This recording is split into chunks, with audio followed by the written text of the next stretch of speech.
اگر آپ ادبی دنیا کے کاموں کو پسند کرتے ہیں اور ہماری مدد کرنا چاہتے ہیں تو نیچے دی ہوئی اکاؤنٹ ڈیٹیلز کے ذریعے کر سکتے ہیں۔ شکریہ۔ اینٹن چیخف کی کہانی ایک بھلا مانوس دوست، انگریزی سے اردو ترجمہ محمد افسر ساجد۔ خوبصورت وانڈا، جس کا نام پاسپورٹ میں معزز خاتون شہری نستاسیا درج تھا، جب ہسپتال سے باہر آئی تو اس نے اپنے آپ کو پہلی دفعہ ایک انوکھی صورتحال سے دوچار پایا۔ نہ اس کے پاس سر چھپانے کے لیے کوئی چھت تھی اور نہ خرچ کے لیے کوئی رقم۔ وہ سوچنے لگی کہ اب کیا کرے۔ پہلے وہ ایک گروی رکھنے والے کی دکان میں گئی تاکہ وہ اپنے اکلوتے زیور، جو ایک فیروزے کی انگوٹھی تھی، کو گروی رکھ سکے۔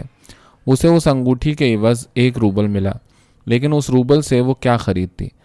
اس سے تو وہ ایک چھوٹا فیشنیبل جیکٹ یا ایک عمدہ ہیٹ یا ایک براؤن جوتوں کی جوڑی بھی نہیں خرید سکتی تھی۔ ان چیزوں کے بغیر وہ خود کو برہنہ محسوس کر رہی تھی۔ اسے ایسا محسوس ہوا کہ نہ صرف لوگ بلکہ گھوڑے اور کتے بھی اسے گھور کر دیکھ رہے ہیں اور اس کے کپڑوں کی سادگی پر ہنس رہے ہیں۔ اس وقت اسے صرف اپنے کپڑوں کا خیال آ رہا تھا۔ اسے اپنی خوراک یا جائے امان کی بالکل پرواہ نہ تھی۔ کاش مجھے ایسے میں کوئی بھلا مانوس دوست مل جائے جو مجھے کچھ پیسے دے سکے، وہ سوچنے لگی۔ مجھے کچھ پیسے ضرور مل سکتے ہیں، مجھے کوئی انکار نہیں کرے گا کیونکہ… لیکن اسے کوئی بھلا مانوس دوست نہ ملا۔ ایسے دوست اسے رینیساں میں مل سکتے تھے، لیکن بلا ہیٹ اور اس سادہ لباس میں اسے رینیساں جیسی فیشنیبل جگہ میں کون گھسنے دے گا؟ اب کیا کیا جائے؟ کافی پریشانی اور چلنے بیٹھنے اور سوچنے کی مصیبت میں سے گزرنے کے بعد وانڈا نے اپنا آخری حربہ استعمال کرنے کا فیصلہ کر لیا کہ وہ سیدھی کسی بھلے مانوس دوست کے پاس جائے اور اس سے کچھ رقم مانگے۔ لیکن میں کس کے پاس جاؤں؟ وہ سوچ میں پڑ گئی۔ میں میشا کے پاس تو جا نہیں سکتی، اس کی تو فیملی بھی ہے۔ وہ جوشیلا معمر آدمی اپنے دفتر میں ہوگا۔ وانڈا کو فنکل کا خیال آیا، جو دندان ساز تھا اور نیا نیا یہودی ہوا تھا اور جس نے اسے 3 ماہ پہلے ایک کنگن بھی دیا تھا۔ ایک دفعہ اس نے جرمن کلب میں اس کے سر پر بیئر کا ایک گلاس بھی انڈیل دیا تھا۔ وہ فنکل کے بارے میں سوچ کر بہت خوش ہوئی۔ وہ ضرور مجھے کچھ نہ کچھ رقم دے گا اگر وہ مجھے وہاں مل گیا۔ وہ راستے میں اس کے بارے میں سوچ رہی تھی۔ اگر وہ مجھے نہ ملا تو میں وہاں پر ہر چیز توڑ پھوڑ ڈالوں گی۔ اس نے اپنا منصوبہ تیار کر لیا۔ وہ دندان ساز کے دروازے پر پہنچ گئی۔ وہ خیالوں میں ہنستی ہوئی اس کی سیڑھیوں پر پہنچی، اس کے ذاتی کمرے میں آئی اور اس سے 25 روبل طلب کیے۔ لیکن ابھی وہ گھنٹی بجانے ہی لگی تھی کہ یہ منصوبہ اس کے دماغ سے نکل گیا۔ وانڈا اچانک سراسیمہ ہو گئی اور گھبرا گئی۔ ایسا تو پہلے کبھی نہ ہوا تھا۔ وہ ہمیشہ محفل جام و شراب میں بڑی جرأت اور آزادی کا مظاہرہ کرتی تھی، لیکن اب عام سے لباس میں اور ایک عام آدمی کی طرح کسی کے آگے دستے طلب دراز کرنے میں اسے بڑی ہچکچاہٹ اور توہین محسوس ہو رہی تھی۔ شاید وہ مجھے بھول گیا ہے، وہ سوچنے لگی، اور اسے گھنٹی بجانے کی ہمت نہ پڑی۔ اور میں اس کے ہاں اس لباس میں کیسے جاؤں گی جیسے کہ میں ایک غریب یا بدذوق سی معزز۔ اس نے گھنٹی بددلی سے بجائی۔ دروازے کے پیچھے قدموں کی آواز آئی۔ ملازم تھا۔ کیا ڈاکٹر صاحب گھر پر موجود ہیں؟ اس نے پوچھا۔ وہ بہت خوش ہوتی اگر ملازم نفی میں جواب دے دیتا، لیکن جواب دیے بغیر وہ اسے ہال میں لے گیا اور اس نے اس کی جیکٹ لے لی۔ سیڑھیاں بہت آراستہ اور شاندار تھیں، لیکن جو چیز اس نے اس پرتعیش ماحول میں سب سے پہلے نوٹ کی وہ تھا ایک بڑا سا آئینہ جس میں اس نے ایک پھٹیچر سی مخلوق کو دیکھا، جس کے پاس نہ تو ایک عمدہ سا ہیٹ تھا اور نہ ہی ایک خوشنما جیکٹ یا براؤن جوتوں کی جوڑی۔ اور وانڈا کو یہ بات بڑی عجیب لگی کہ وہ اتنے خستہ لباس میں ایک درزن یا دھوبن نظر آتی تھی۔ اسے پہلی دفعہ بڑی شرم آ رہی تھی اور اس میں جرأت مفقود ہو گئی تھی۔ اپنے خیالوں میں اس نے خود کو بجائے وانڈا نستاسیا فکینا کہلانا شروع کر دیا۔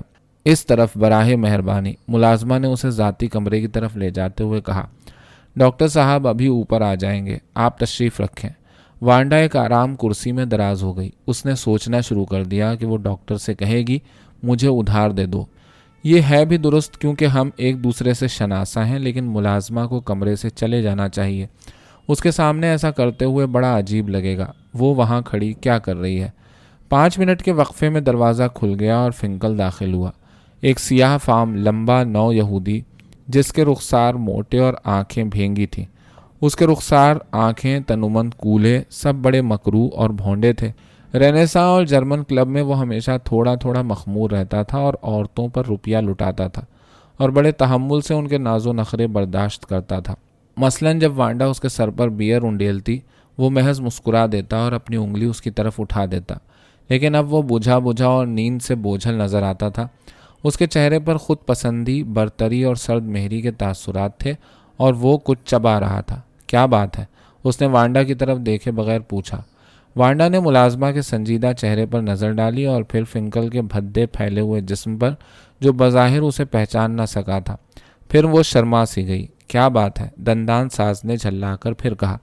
دانتوں میں درد ہے، وانڈا نے دھیرے سے کہا۔ ہاں، کس دانت میں؟ کہاں؟ وانڈا کو یاد آیا کہ اس کے ایک دانت میں سوراخ تھا، نیچے دائیں طرف۔ اس نے کہا، اچھا تو اپنا منہ کھولو۔ فنکل نے تیوری چڑھائی، اپنا سانس روکا اور درد والے دانت کو نکالنے لگا۔ تمہیں درد تو محسوس نہیں ہو رہا؟ اس نے کسی اوزار سے اس کا دانت نکالتے ہوئے کہا۔ ہاں، مجھے درد محسوس ہو رہا ہے، وانڈا نے جھوٹ بولا۔